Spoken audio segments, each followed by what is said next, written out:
तो आनंद बंधना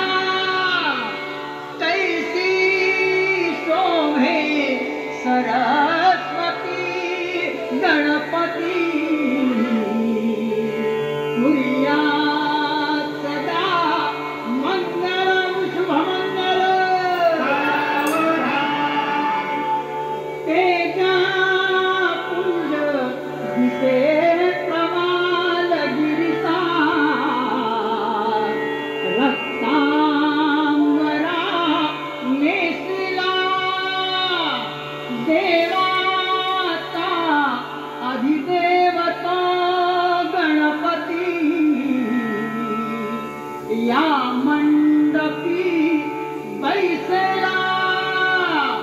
पूजा मान्य करा प्रसन्न वदने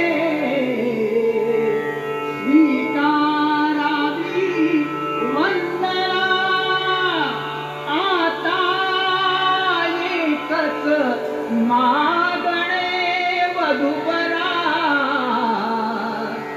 कुर्यात् सदा मंगलम शुभमंगल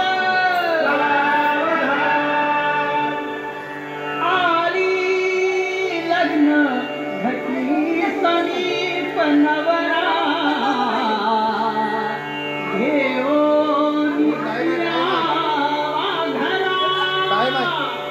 गुह्योक्ते मधुपर पूजन करा अंतःपटाते धरा दुष्टा दुष्ट वधूवरान करिता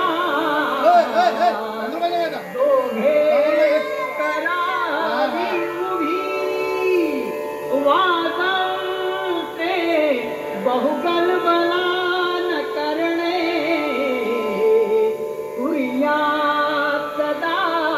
मंगलम शुभमंगल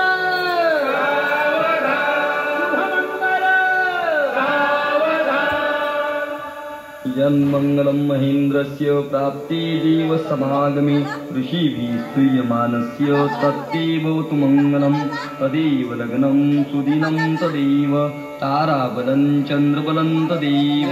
विद्याबलं दैवबलं तदेव लक्ष्मी मुहूर्त मुहूर्त